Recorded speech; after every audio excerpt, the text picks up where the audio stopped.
I think the why is so important, but it's always not really being asked. Most people want to know, what's your growth looks like? Yes. How is this offering different from another offering? So those are the questions we get most of the time. But going back to the real why we actually do this in the first place is the most critical question, if you ask me.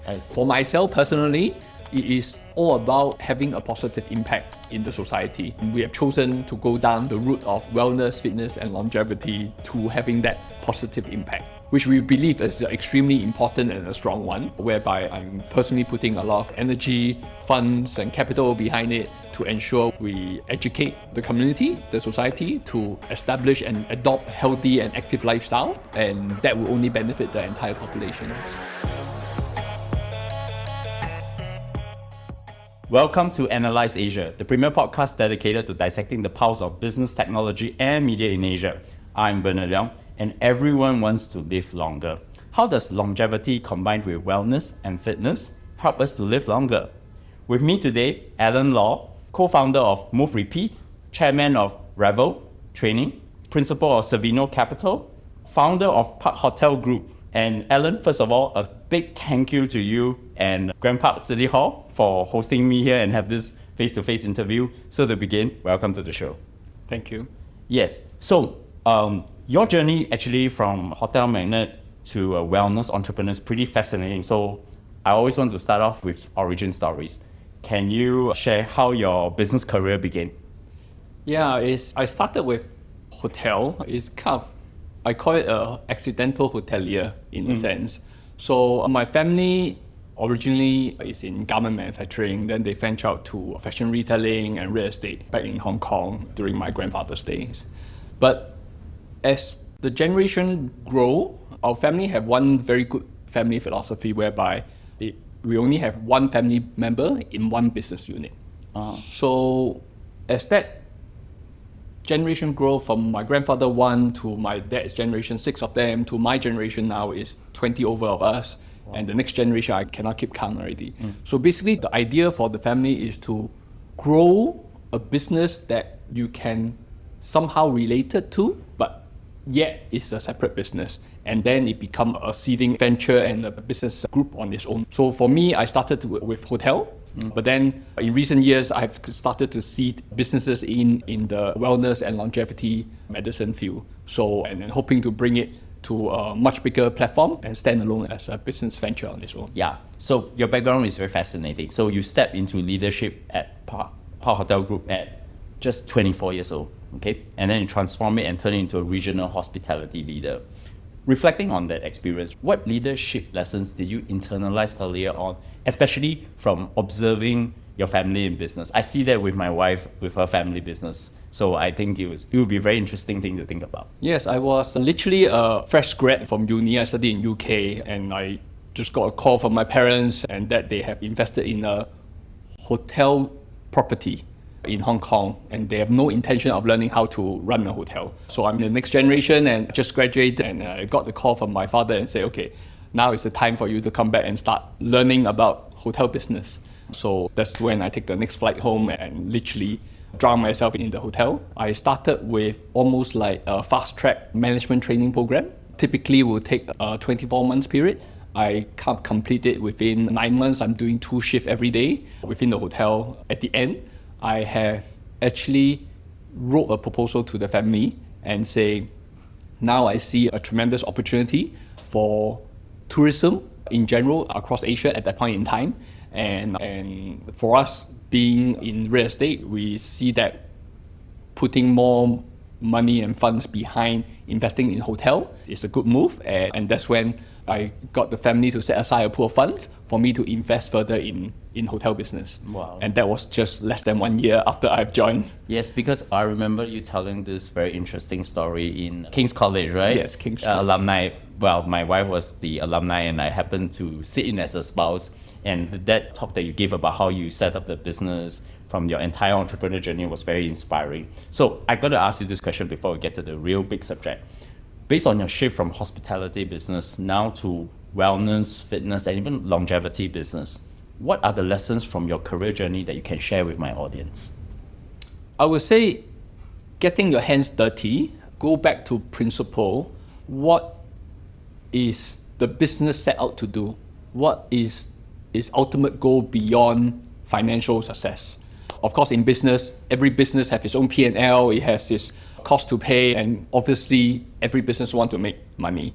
But that is, to me, is just financial sustainability. It's just a given for any business. But what makes a successful company is ultimately you fall back onto what is your ultimate purpose, what is the impact in the society. And once we have that why being very solid, then when it comes to the what and the how, it will be a lot easier. Yeah, then that is really good advice. I think first principles thinking is what you're alluding to. And so I want to get to the main subject of the day, and I want to talk about the wellness, fitness, longevity through your different businesses. So I want to start for the benefit of the general audience out there. Could you share how you define the business of wellness, fitness, and longevity? I think during our lunch before this conversation, you spoke about the 6-pillar framework on longevity. Can you walk us through the different pillars and explain how the framework actually informs your strategy around the business in the longevity, wellness, and fitness segment? Yes. So the wellness and longevity view is quite wide, but then ultimately it goes back to, as I say, the principle. What are the foundation of living a healthy, long life? That's what wellness and longevity means. And ultimately, if you follow the lifestyle medicine principle, which they have 6 key pillars, and some of which I would say all the audiences and the public will actually know, but somehow is getting tough for people to actually execute. So the first one is sleep well. Yes. Literally just sleep well. So 8 hours of sleep is essential, right? obviously, if you don't get a good sleep, then it will affect the rest of your day. So then next is you need to do some form of physical exercise. Everyone knows exercise is actually healthy for us, and it's proven by many science research behind it. And it not just helping us keep a healthy body, but then it helps us in our mind getting sharper as we go along our day in making important decisions as well. And then next is the big one is your food, your intake. So do we go with the healthy diet, or do we go with the junk food that is easily accessible today? So those are the food choices that we made. In lifestyle medicine survey or research, they will say you probably make over 100 decisions just on food alone. Whether I should look at this food, or should I eat that food, or how much should I eat, and when should I eat. They're just in one day you have 100 of these questions and to decide on. And ultimately, these small decisions you make on a daily basis will affect your food choices as well. Then some other pillars like avoid harmful substances like your cigarette, your alcohol and drugs. That is almost given. And then having a positive social connection is critical for mental health as well. And last but not least is stress management. We are all somehow cooked up in a very stressed environment, especially those living in the city. I think most of us are working in a very high stress environment, but how do we manage that and how do we de-stress will be one of the important process that we need to put in place as well. I totally agree the one on stress management, because I think there was once I went to the US, stayed in the Bay Area, and there was a stress management course, and actually it helped me to even take away the heartburn that I was having, and that was really a very good way of managing it. But I want to go down to what is the potential market opportunity, and how are your businesses, say Move Repeat, REVL, and even Seveno Capital, that's poised to try to make a difference in these 3 segments? Yes. So we started with exercise first. We jumped into fitness, and I've co-founded Move Repeat 2 years ago, and we have acquired the largest yoga chain in Singapore, Yoga Movement, and last year I bought Yoga Movement to Hong Kong as well, and the intention is to continue a chain operation in Hong Kong as well, and then subsequently in the North Asia.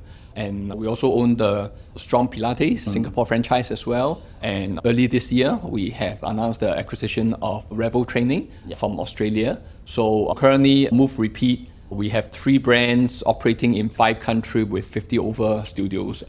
So because you shift from the hospitality sector to the fitness, wellness, and even longevity, what drove that transition, and how did your experience from the Park Hotel Group actually shape the way you approach Move Repeat, REVL, and the other businesses that you acquired, so that you can scale it so quickly? Yeah, so I was running part of the health group back then, and we look at wellness, which part of the wellness that we are already involved in. So all of our hotel will have a gym, have a pool, some resort hotel will have spa treatment and yoga session, etc. So kind of fitness and fitness offering is already part of the hotel. It's just a very small business office. And in the hotel industry, we call it the minor operating department, actually. It's so Okay, minor that's that interesting. so minor that we actually call it the minor operating department.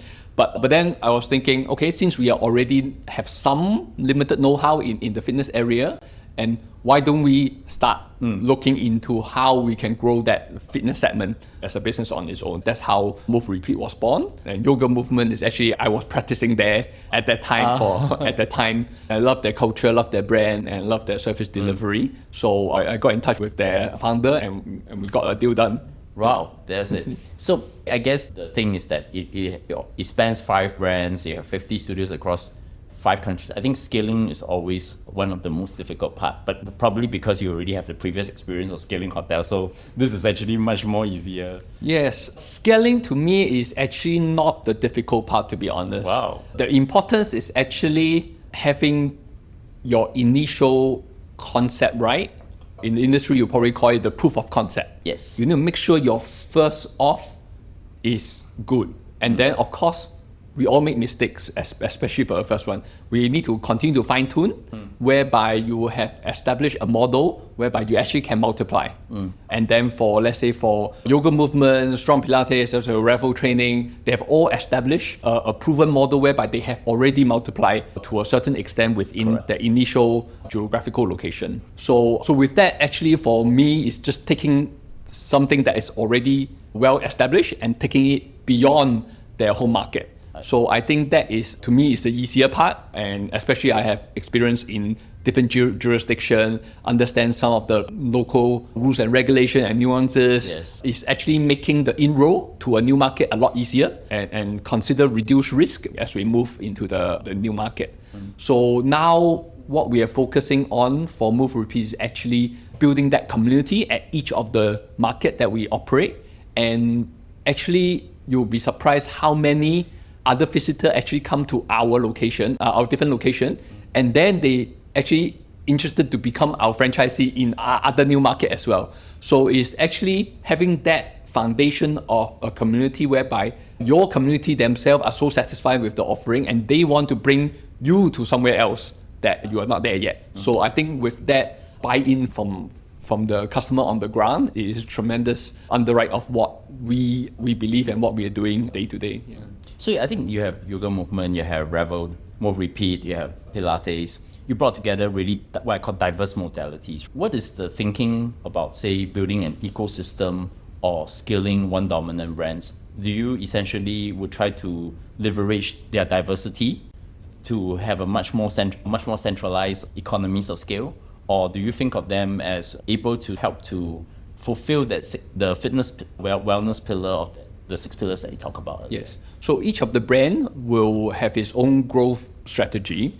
But at Move Repeat, what we do is we help each of the brand to take out some of the non-essential items. For example, some of your back of house administrative work, some may be HR related matters, and some may be a marketing strategy. So some of these we take it at the Move Repeat level, whereby we let the brands to focus on what they're good at and continue to deliver that service excellence at each of the studios and continue to train their trainer and instructors to deliver a new program and new block of trainings for different brands as we move along. What Move Repeat as a group collectively is actually helping the brand to take out some of the nuances that they would probably like someone to outsource to someone, but then they're leaving that important part to continue themselves. So Move Repeat provide that platform. Of course, we continue to look at other modality and brands as we move along with Move Repeat to add in different brands into the portfolio, and we will see a strategic growth in the near future whereby we actually have a sizable collection of brands and operations across the world. And at that point in time, we potentially will introduce some form of membership or cross a credit system whereby you can just be a Move repeat members and you can access all the various brand. That will be pretty much a lot what customers would want, given all these different modalities, but you can actually draw them through just that one brand itself. So because you're the chairman of REVL, right? What's the vision for that brand then? Yeah. So for REVL themselves, it is, I would safely say, is one of our fastest growing brand within the portfolio. We are expecting to double our size in, I think, next 12 months. And in 3 years down the road, they are expecting to grow revenue 6-fold. So the growth trajectory for REVL training is tremendous. So our team headquartered in Australia is working extremely hard in making sure our backend can support that growth. Right. Yeah. So to us is the demand is there. So how we ensure our supply chain and operation can support that growth. Yeah. So that's the important part. Actually, what drew you to that model then? And I mean, there's also like localization required. Australia is very different. Well, not really that different from Singapore in terms of city base, but maybe to some other jurisdictions. No, definitely have differences. Yeah. How do you think about taking these global trends and then localizing it then? Yeah. So the global trend, at least for REVL training, is that it is strength and conditioning group exercise. Correct. So you see the trend is you get more and more people joining, for example, High Rocks as a fitness competition. And a lot of our members who want to be trained for their games. And REVL training ourselves actually conduct internal games as well. So recently in Singapore, we collaborate with Rugby 7 and had our REVL games at the National Stadium of Singapore, actually. That's a pretty good fitness regime to do. Yeah, exactly. So a lot of people understand it's not just about burning that calorie, which typically you'll see in running or cycling. But people now recognize that you do need to incorporate some form of strength training as well, which REVL is the best fit, that you have both strength as well as the cardio portion, that you train both sides. So the global trend is definitely supporting what training is. So actually, what is the interesting part about consumer behavior, whether it's in Singapore, Australia, or even the greater Asia Pacific, stand out to you? Like specifically how people are now engaging with fitness, lifestyle, and even wellness. What are the trends like? So I think the trend is actually people want variety. Last time, the model is each of the fitness brand will try to tie you in with, let's say, a 12-month contract. Please sign up this subscription, 12 months, lock-in contract, you're with us all the time, right? Yes. So that's the old model. So for us, we don't believe in contracts. We sell you even one single class. You can just come in for drop-in one class. But if you want cheaper options, then you buy, maybe commit 5, 10, 20 classes. It's a bit like a pay as you go. Yeah, literally. So that also forces us to be on our feet all the time, because at any point in time, if our service is not satisfactory to the consumer, they won't come back. This is a form of customer obsession, right? Yeah, so that help us and our entire team to focusing every session counts, every customer satisfactory counts. Instead of the old days, like you sign a contract, this guy come in or doesn't come in, whether he's happy or not happy, no one really cares. So we have went away from that model and literally focusing everything about customer, and we ensure you that you are satisfied, that you want to come back. It's not like it's not because you are being tied down with a contract. So I'm going to ask you this question then. What is the one thing you know about the longevity, fitness and wellness business that very few do? Everything I know is probably the industry would know also, but the one that I think it stands out is the word holistics. I think the market currently most focusing one piece of the puzzle. So let's say for the exercise brands, they was like all about exercise. They may try to touch a little bit on maybe nutrition. Let's say your private trainer may say, oh, you need to eat healthier while you train. You maybe increase some protein intake, for example. Yes. So they may try, but ultimately, each of the offering is pretty niche in one pillar of what we earlier mentioned about the longevity pillars. So for me, I think the importance is not about one pillar, but how about look at it holistically, all the 6 key pillars, and how are each intercorrelated to each other. And almost back to the earlier question was like, if you don't sleep well, how do you expect to go on your day proper as well? So exercise is important, but as important as recovery and sleep. Correct. You don't recover, how do you go and exercise tomorrow again? That's right. I've mandated at least myself now to sleep 8 hours a day, because it really has a lot to do with the energy for the next day. Yeah. So to me, it's all about holistic wellness. You need to focus on all the key pillars and not just one. You may not be excellent in all, it's fine. You take a small step on each of them instead of taking one extreme. Yeah, so that will be my advice and approach. So I know you're now venturing into the longevity. So with a new business, I'm with stealth mode. So can you share a little bit about the upcoming launch, but how does it really complement the broader Move Repeat vision? Yeah, so it's exactly what I share about holistic. Our next venture is all about holistics. So a lot of people ask me, oh, what are you trying to do? How is it different from the market offering? To me, what we are trying to offer is you can find the same type of offering, but you may need to go to 6, 7, 8 different places.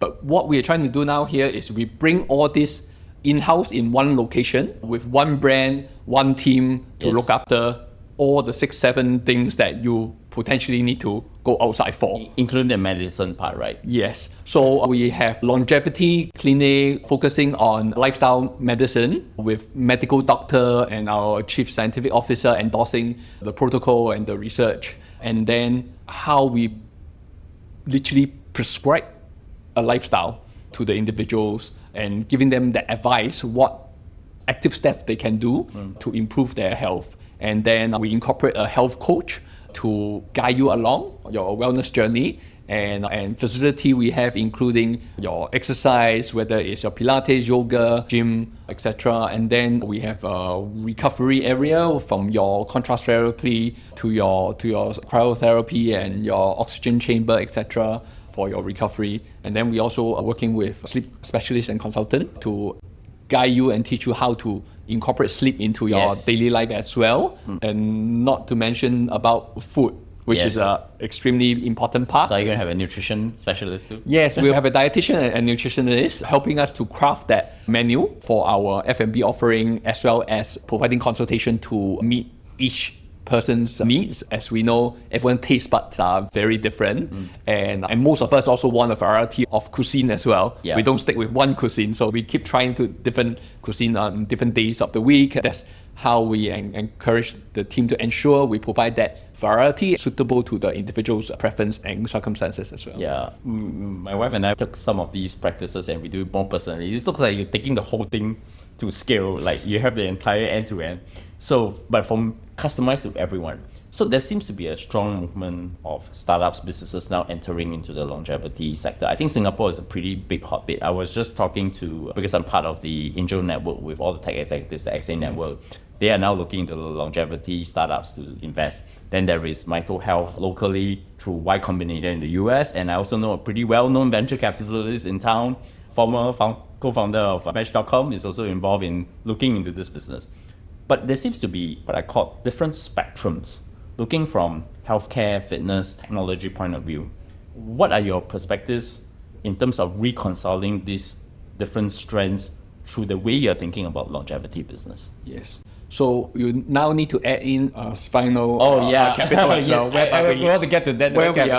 Where the fund is 100% focused in longevity and health span. That's right. So we actually have received so much interest from various startups in the longevity field, and that's why we actually set up this fund. We see actually a funding gap.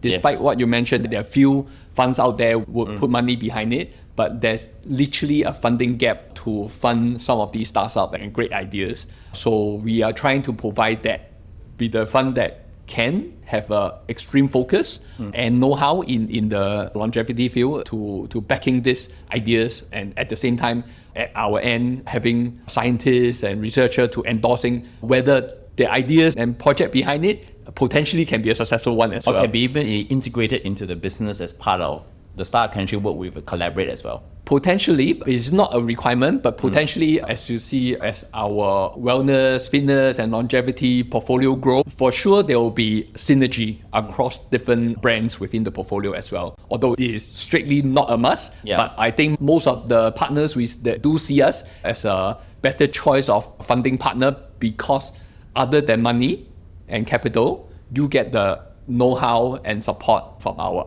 wider portfolio. I should probably bridge the XA team with you and have a conversation on that. But I want to talk about that 38,000 square foot, the whole facility that you're going to in Singapore. It's actually a very significant step because you're going to put all the medical, the fitness, the wellness all in one place. I want to get your sense of how do you think about the medical science, the clinical expertise embedded in the design and delivery, because you walked me through the place and then we were talking about it, and then I was like, wow, this is a very interesting way of thinking about how do you design a space to do everything. Yeah, so I would say is first of its kind in Singapore, if not in Asia. So you find very little similar setup outside. So what we do is we go back to first principle is what do we want to achieve. Yes. So basically we go back to condense down to the real things that we want to achieve is that we want to cause positive impact to one's health span. And the more people we can help, the more successful we are. Yeah. So that's our belief. So then for us is we go back to see, is it the knowledge gap?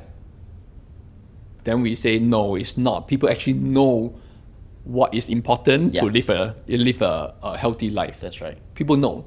But then go down to the outcome. But how come so many of us are not living a healthy life? Yeah. And having a lot of chronic diseases, and you see the data and the trends is just going to get worse. Yes, correct. And what we see is that the gap is actually between the knowledge and action. And the hardest part is actually changing one's lifestyle. You have to change your lifestyle and routine. Everyone say, I'm busy. Yes. I don't have time, I don't have money to do this and that. But if we think back ourselves, let's say sometimes I do what I call a zero-based analysis for business. Basically, assuming we have nothing today, and we are going to build a business, and what does it look like, right? That's so let's apply it to our lifestyle. Let's say we just woke up and we have nothing planned. What will we do? Then we'll start laying on. It's like, okay, I may want to do some meditation when I start, maybe a yoga session to start off, and then I eat a healthy breakfast. Then I start my work. That's right. For example, things like this, you may start thinking it differently. Instead of like, oh, now I just like dive into my email and then stuff and check my phone first. Yes, that's right. So perhaps we can all dial back and say, okay, if we apply a zero-based analysis to our own routine, how will it look like if we want a healthier outcome? Then that's how our offering kind of built around. We have a large team of experts and professionals to actually help people to design their routine on a daily basis. And then we be the buddy with you to kind of sometimes need to encourage you, sometimes we need to remind you, and sometimes we may need to nudge you a bit also to ensure you make that lifestyle change, because lifestyle change are difficult. That's right. It are difficult, and sometimes you literally need a buddy to go along this journey, and sometimes you have cheat days. It's fine, no problem, but it's literally how you incorporate all this into your daily life. It cannot be it cannot make it too hard. If it's too hard, it will just like, 1 month later, everything forget. That's right. Back to square one. I noticed this in fitness training, right? You get a fitness coach not because of the fitness coach is actually to remind you to get to there, or even strength training and all. You don't need a coach to have you count how many reps of bicep curl you did. Right? It's actually to push you to do more weights and on there. I want to get back to the Seveno Capital because you built a business, a hotel business to a chain, and then you're able to scale. You have almost the mindset of an entrepreneur, right? When you evaluate, let's say, the same investments in longevity space, and I don't think that is very different from how you think as an entrepreneur. What specific traits and qualities you look in founders or the market segments within longevity, or even in the other two segments, that you will find most compelling? Yeah, so typically we look at, for Seveno first is because we have a very clear mission in mind. So the first thing we filter is actually, does the startup or the founder mindset are in line with what we set out to do, which is to improve health span. Yep. Does it meet this requirement first? Okay. So that's the first filter. Then it comes down to the second one is actually how do we see the founder mindset in terms of really delivering that human health span benefit? Or are they just looking at creating a nice story and maybe making quick money out of it? So we really need to drill down as to what is the real intent. Is there some deeper story behind it, whereby it will be the key driver and energy behind that founder, even because every startup will face many challenges. Right. And whether this founder can fall and get out fast and have that determination to go all the way is going to make a success or failure for this organization that we potentially investing in. So I think having a deep understanding of the founder's philosophy and mindset behind why he want to do this startup in the first place is the second most important for us. So what are your long-term visions to integrate technology and science into, I think it actually should be across, say, wellness, fitness, and even longevity business, right? Because it's a very multidisciplinary business. Yes. And you're right, the holistic word, which is the one thing that is really that you identify. So what are the mental models that you need to have in order to navigate such a multidisciplinary business? Because I think we had a discussion where there's a technology guys coming in, looking in from a technology point of view. Then there are the medical people coming in from the medical point of view. How do you see it? Yes. So first and foremost, our offering would be anchored by science.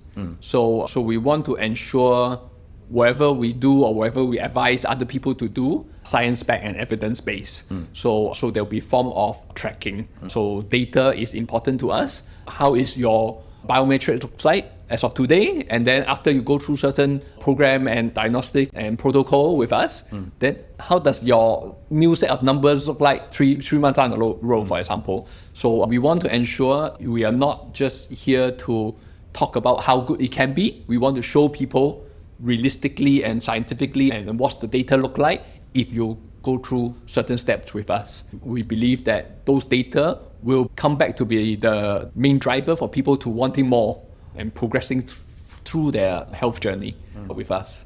I will be remiss because I think during that lunch conversation we had, one of the things I really clearly remember that you are talking to me is the emphasis on community. Yes. So I really want you to talk about this. But how do you envisage the role of community in promoting all this kind of holistic health across your different ventures? Because I think if you think about the Pilates and the yoga movement, they are all community-based growth. Yeah. So if you look at today's longevity offering out there, I would safely say most are targeting the wealthy top 5 percentile of the population, and some even marketed is you spend this hundreds of thousands a year, you're not just getting a healthier self, but you have this status as well. So it's a very elitism somehow. But what we are trying to do is actually trying to, with the help of technology and AI, we try to democratize our offering so that we can bring down the cost and open up our offering to probably middle 50 percentile to be in the position to afford a healthier options that we are. And improving the blue zone in Singapore, even the region as well. Yeah, for sure. We do strongly believe that the science is strong, the action is weak. And if you're saying getting into an improved health state for a population level of a blue zone is actually achievable. It's very achievable. The really stumbling block is how do we create a model whereby it's easy enough for people to start making small changes. And that small changes, with the data back, they see in a certain months to come, they themselves will actually see, they become the advocate of it. So the more people are going into it, it end up become the social norm. The old days, the social norm is to go to a bar and drink and have a chat, right?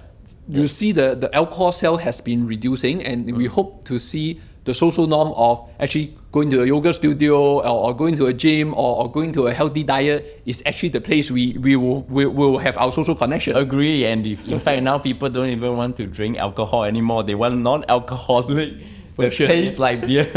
And then that just took away, I think, 24% of the actual alcohol business. Exactly. Most of the big alcohol brand now are selling non-alcohol version of the same thing. Yes. Yes. So I would like to ask this. So what's the one question that you wish more people would ask you about, whether it's REVL, Move, Repeat, or any businesses, or even longevity? What was the one question that you wish people would ask you more? I would say is the why behind why we are in this business. Then why are you in this business? I think the why is so important, Yes. but it's always not really being asked. Most people want to know, what's your growth looks like? Yes. How is this offering different from another offering? So those are the questions we get most of the time. But going back to the real why we actually do this in the first place is the most critical question, if you ask me. For myself personally, it is all about having a positive impact in the society. We have chosen to go down the route of wellness, fitness, and longevity to having that positive impact, which we believe is extremely important and a strong one, whereby I'm personally putting a lot of energy, funds, and capital behind it to ensure we educate the community, the society, to establish and adopt healthy and active lifestyle, and that will only benefit the entire population. So my traditional closing question,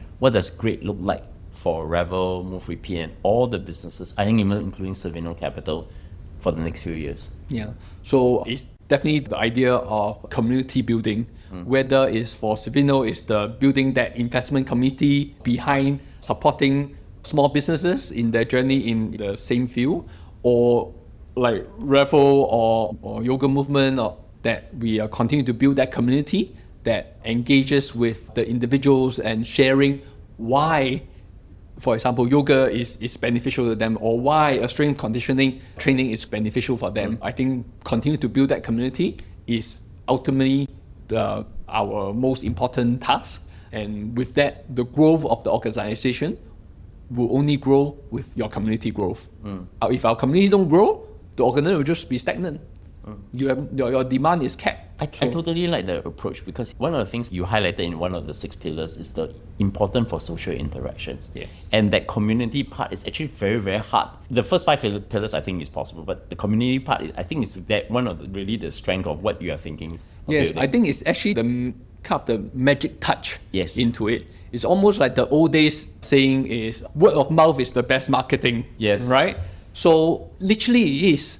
If you build a community, that single user or customer are so happy with what you're offering, they'll for sure tell their friends and family.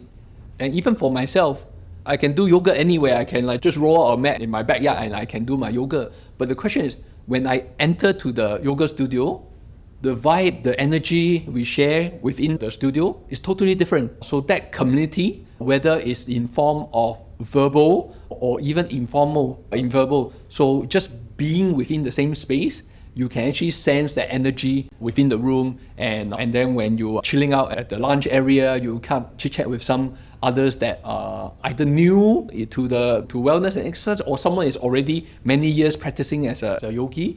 The conversation you see is actually a very positive one and an encouraging one for the entire community as well. So I always urge my friends or associates that you have to just take the first step. The first step of engaging with some of these wellness community, that's all you need. You will feel the vibe, you'll get the positive energy out of it, and you will want to do more yourself. That is a very good way to close the great question. So, Alan, many thanks for coming to the show. So, quickly in closing, 2 more short questions. Any recommendations which have inspired you recently? I've recently read this book called The Whole Story by the Whole Food founder, John Mackey. Yes. So it's indeed quite inspiring for how he started the Whole Food, and now he actually engaging in similar business that we are going to operate in what he called Love.Life. Yes. So it's also similar lifestyle offering, encouraging healthier lifestyle choices and the facility to support that. So it's very encouraging a book to read. That's an interesting book. I actually bought the book, but I haven't started reading it yet. So final question, how can my audience find you? I would say easiest would be my LinkedIn profile, and I regular update my LinkedIn, Alan Law, you'll find me there. And you can definitely find the podcast everywhere, across everywhere. We just hit our 100K subscribers just this week. And Alan, many thanks for coming on the show. And I look forward to continue the conversation. Thank you very much.